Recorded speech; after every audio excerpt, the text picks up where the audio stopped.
Ok, Edu, um grande abraço para você, um abraço aí aos amigos do Apito Final, aos nossos amigos que estão com a gente aqui no YouTube também, enfim, em todos os aplicativos, no FM 85.7. Olha, no primeiro tempo nós não tivemos futebol, né? 0-0, chamado Oxo, O-X-O, Oxo, que se justificou. Aconteceu nada. Dois times lentos, lateralizados, medrosos e sem criar absolutamente nada. Segundo tempo mudou completamente de figura. E vocês se lembram que ainda ao longo do primeiro tempo eu falei, olha, me chama a atenção a qualidade do banco do Novo Horizontino. Marlon, né?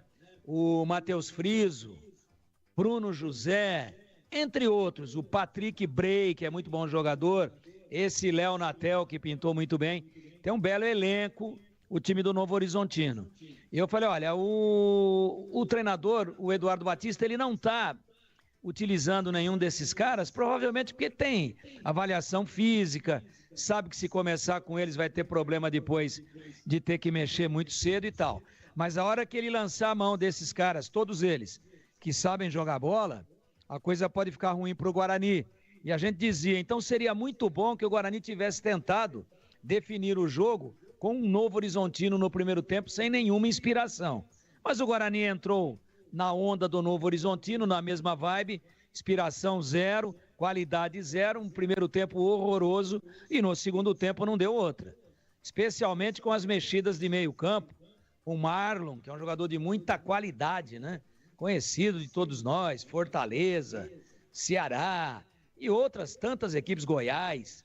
Marlon faz muito bem essa conexão meio campo-ataque, cabeça erguida, bate bem na bola, varia bem o jogo, vira de um lado para o outro, ele é destro. E o Matheus Friso, que é aquele jogador que nós aprendemos a aplaudir lá na Tombense, tanto é que foi pro Curitiba, esse é canhoto, muita qualidade. O Novo Horizontino subiu as linhas, empurrou o Guarani para trás, e não fosse uma noite de intensa inspiração do arqueiro, do Gabriel Mesquita, e o Guarani teria perdido o jogo. Eu acho um resultado ruim, porque a tabela não é boa para o Guarani, exceto o último jogo contra o Velo, que infelizmente para ele, Velo, já deve vir rebaixado para Campinas, mas os dois jogos seguintes são muito difíceis, e são os dois fora de casa, né?